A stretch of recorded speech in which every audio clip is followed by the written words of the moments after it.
simula nitong lahat, ako ang magtatapos.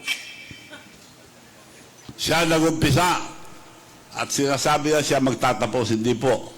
Nagsisinungaling ito. Siya nag-umpisa pero taong bayan na magtatapos.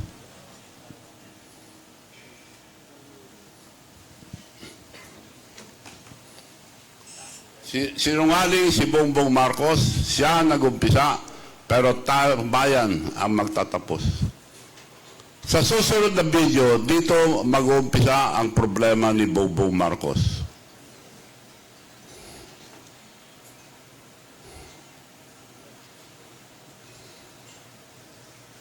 See and listen.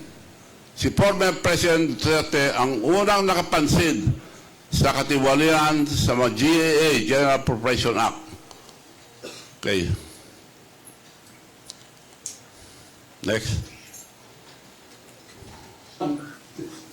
It is not allowed by law. You cannot pass an incomplete appropriation or bill for that matter, whatever. Pagka ganon, there's something terribly wrong. And as a matter of fact, I would say, kung may mga blanco yan lumusot, that is not a valid legislation.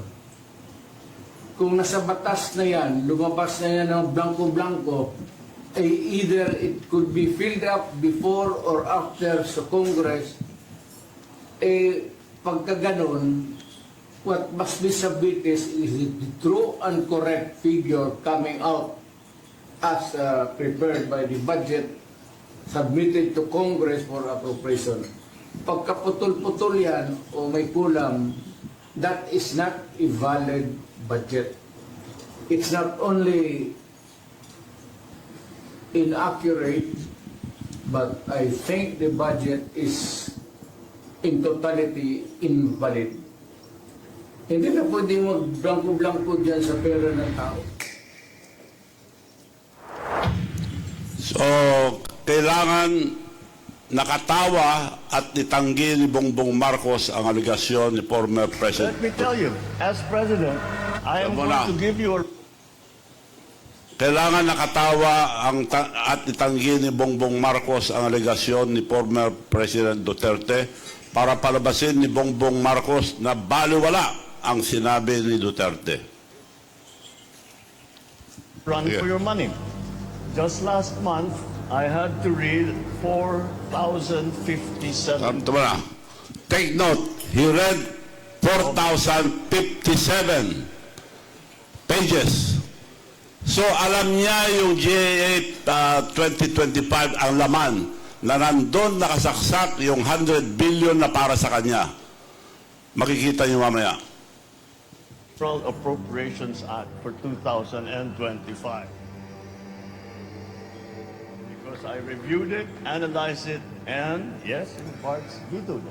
Yeah. So he analyzed it, he studied it. I cannot find those damn blank items. Sinungaling na mastermind. Sinabi niya rito na he analyzed it. So alam niya lahat ang nasa loob and he vetoed it. Out of the 100 billion inserted by Saldico and Martin Romualdez, 1.15 lang ang tinanggal. Ang tinanggal doon, 250 million for Palawan, na importante yon sa Palawan para sa port nila dahil dami na turista sa Palawan. I think they're having 15 to 20 flights a day. Importante yon, tinanggal. 100 billion tinanggal sa Cebu para sa irrigation. 800 sa Abra tinanggal. So 1.15 lang ang tinanggal. So ibig sabihin, pinirmahan pa rin niya yung 98.85 billion na para sa kanya. Tuloy mo. Bongbong Marcos needs to silence Duterte, the critic of GAA, General Appropriation Act. This is the kidnapping of Duterte.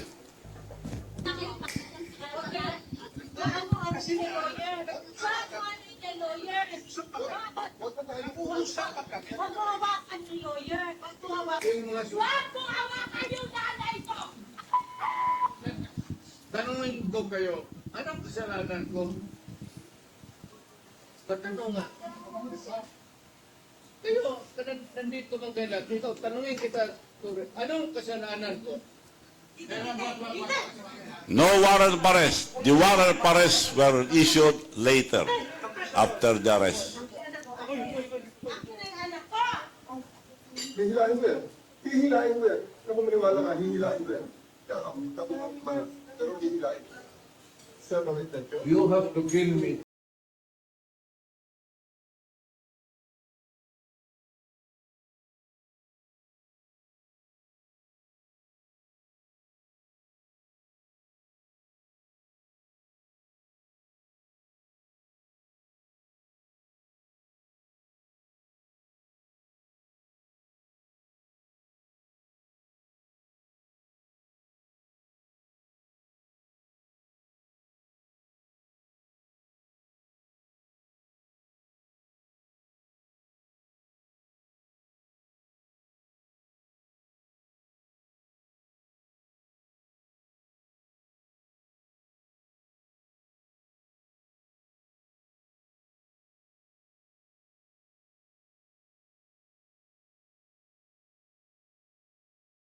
Sa administrasyon, lumakas ang simpatya kay Duterte na wala ang boto sa Visayas at Mindanao.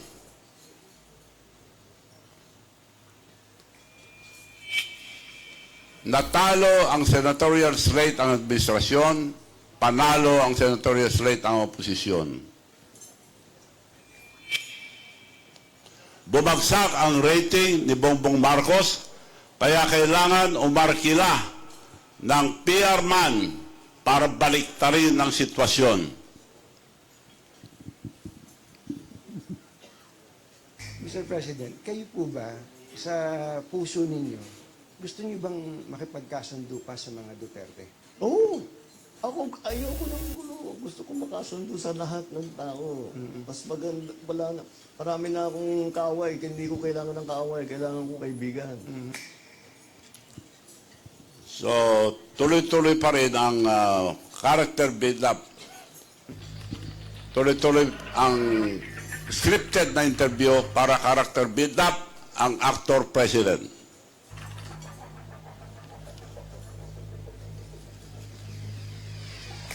Pasensya na uli rin, tatanungin ko lang itong tanong na to.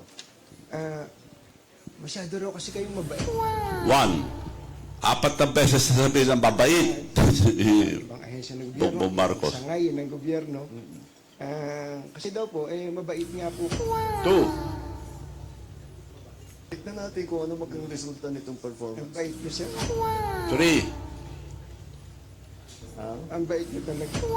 4 times na mabait si Marcos. Marami na PR man, nagsasabi sa akin yan. binibuild up. Anong gagawin ko? Baging masamang tao. Sinungaling ito na presidente. Now, ang susunod, the stage is set. The mastermind will become the hero. Kailangan ilaglag ang mga senador at congressman para maging hero siya.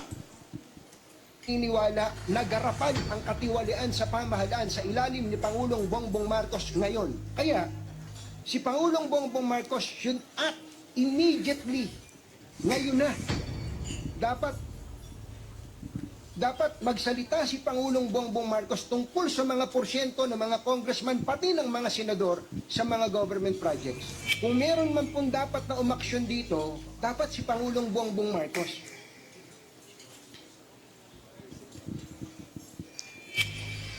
Dr. Mastermind, ako ang maglalantad ang katiwalian para hindi ako mabintangan at hero pa ako.